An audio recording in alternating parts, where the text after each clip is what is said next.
The Young and the Restless spoilers. Shock Thurdays. Full the 30th of July, 2026. Welcome back to the channel, besties. Today is a beautifully chaotic day to dive into the absolute madness of Genoa City, and honestly, I am barely surviving the sheer audacity of this week's episodes. We have to unpack everything immediately because my sanity is hanging by a thread. You guys, I am deceased. Stop what you are doing. I am literally shaking. Wait, we need to talk about this now because if I do not get this out of my system, I am genuinely going to spontaneously combust. I am literally filming this while I'm running errands, gripping my steering wheel like it owes me money because I just had to jump on here and vent. The July 29th episode of The Young and the Restless just dropped a nuclear bomb on our lives. And we are not just watching this show anymore, we are invested. Like, I am personally offended, completely unwell, and totally living for the absolute cinematic mayhem that the writers are feeding us right now. It is giving major I cannot even energy, and we are spilling all the tea right now because my brain is visibly buffering from the sheer audacity of this plot. Wait, backtrack for a second, I missed a step. We need to talk about Nikki Newman first, because I am literally hyperventilating right now. Send help. My soul has actually left my body. Okay, so remember back on July 20th when they took the bandages off Nikki's eyes? Melody Thomas Scott gave us the performance of a lifetime, like straight-up Emmy-worthy devastation. Nikki realized she was completely blind, and that scene where she smashed her vanity mirror with her hairbrush? I was mid-skincare and smeared charcoal mask all over the rug because I literally had to yeet my phone across the room. The pain, the absolute agony of this independent, legendary woman losing her sight while Victor hovered around her playing the doting husband, which is honestly so unhinged considering he literally stole her Newman Enterprises shares while she was drugged out of her mind. Did I say that yet? Ugh, my brain is mush. Moving on. So, cut to the July 28th episode. Nikki wakes up from this horrific, terrifying nightmare, and suddenly, miraculously, she can see Victor. She looks at him, and her vision is back. It was this massive, sweeping, emotional moment, and I was genuinely sobbing into my iced coffee. But wait, hold on. I should have mentioned this earlier, but it is Genoa City. Besties. We are not allowed to have nice things. The July 29th episode is teasing a massive, shocking twist regarding Nikki's condition. Is it too good to be true? Was that moment of sight just a cruel hallucination brought on by the brain tumor? Is her vision about to fade to black again, just as quickly as it returned? I am spiraling. If the writers give this woman her sight back only to snatch it away 5 seconds later, they are officially on my do not perceive list. I am so done. And don't even get me started on the vibes in that ranch. The lighting in that room when she woke up was giving weird, ethereal dream sequence energy, which makes me super paranoid. Like, was Victor's mustache looking a little too perfectly groomed in that scene? It felt like a hallucination. If Nikki actually gets her sight back, the first thing she needs to do is read those legal documents Victor made her sign. I'm calling it the villain arc is about to go nuclear. Manifesting a total dumpster fire by the next update when Nikki realizes her loving husband has been liquidating her assets while she was literally bumping into walls. Bestie, be for real right now. Victor is the ultimate menace, and Nikki is going to burn his entire empire to the ground when she finds out. Wait, I'm glitching. Okay, back to the main event. We need to pivot because the testosterone-fueled absolute mess happening across town is making me physically ill. Let's talk about Billy Abbott and Adam Newman. You guys, Billy is straight up raging. He is popping off, throwing an absolute temper tantrum, and aggressively interrogating Adam like he is the moral compass of the universe. Billy Abbott, the man who has made more reckless life choices than I have had hot dinners, is standing there judging Adam. It is rich. It is hilarious. I am screaming. So basically, Billy thinks that Adam forced Sally Spectra to hand over Newman Media. Billy is acting like this white knight, coming in hot to defend his pregnant girlfriend's honor, convinced that big bad Adam threatened her into giving up her company. But here is the tea, and it is piping hot, third-degree burns type of tea. Adam didn't force her. Adam bought Newman Media from Sally to protect her from Victor's ruthless corporate sabotage.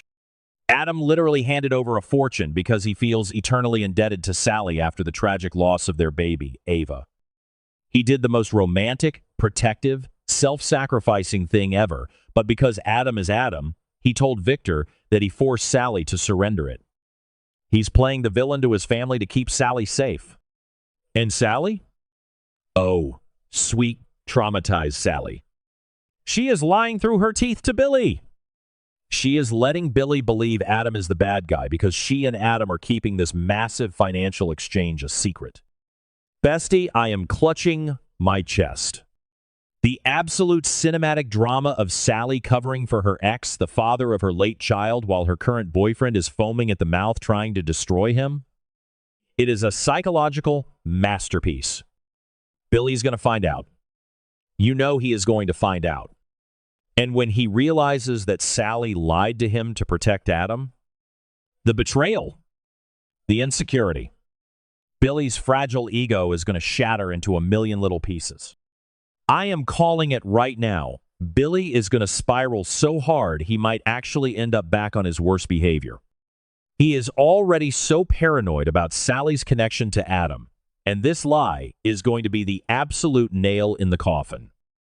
Honestly, I need to take a dramatic pause and scream into a pillow because the stakes are astronomical. Okay, I'm back. Let's veer off into a completely random tangent for a second. Did anyone else notice the weird background noise during Billy's rant? It sounded like someone was aggressively steaming milk in a coffee shop, and it was taking me totally out of the moment, but also adding to the chaotic energy of Billy's meltdown. Anyway, snapping back to the main tea. We have to talk about Lily Winters and Kane Ashby.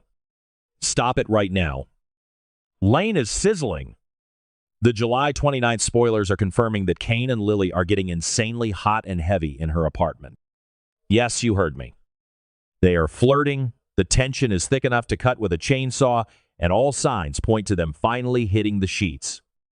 I am genuinely unwell. I am physically vibrating from the sheer audacity of this romance. Let's review the lore, shall we? Kane Ashby, the man who has lied about his identity, faked his death, and most recently, ruthlessly blackmailed Lily for control of Chancellor Winters by holding his bone marrow hostage. While Malcolm was literally dying, he extorted her. He basically said, "Give me the company, or your beloved uncle, Dad, dies." And now Lily is inviting him into her apartment and making hard eyes at him? Bestie, be for real right now. This is the most toxic, unhinged, trauma-bonded mess I have ever seen, and I am totally living for it. Lily is officially on my do not perceive list, because how do you go from being extorted by your ex-husband to ripping his shirt off in your living room? The psychology behind this is genuinely fascinating. Lily is so overwhelmed by the stress of Malcolm's illness, the corporate warfare, and Devon's absolute psychological breakdown that she is just falling back into old toxic habits. Kane is familiar. Kane is safe, well, emotionally familiar, even if he is a literal extortionist. And Kane? Oh, Kane is so smug. He is playing the hero because he saved Malcolm, completely ignoring the fact that he held a gun to their corporate heads to do it. The absolute nerve of this man. And don't even get me started on the vibes this is going to send through the rest of the Winters family. Devon Hamilton is already losing his actual mind. Devon is having a severe psychological breakdown over Mariah's release date from the mental health facility. He is furious with Abby, he is legally threatening his baby mama, and now he is going to find out that his sister is sleeping with the man who blackmailed them. Devon is going to straight up explode. I am manifesting a total dumpster fire by the next update.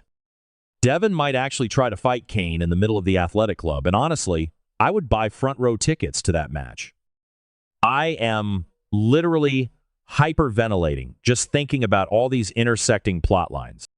We have Nikki potentially hallucinating her vision while her husband robs her blind. We have Billy Abbott about to pop a blood vessel over a lie that his pregnant girlfriend is telling to protect her soulmate ex. And we have Lily Winters engaging in the most toxic hookup of the century with a man who used human organs as a bargaining chip. Genoa City is not a town. It is a psychological experiment, and we are the willing victims.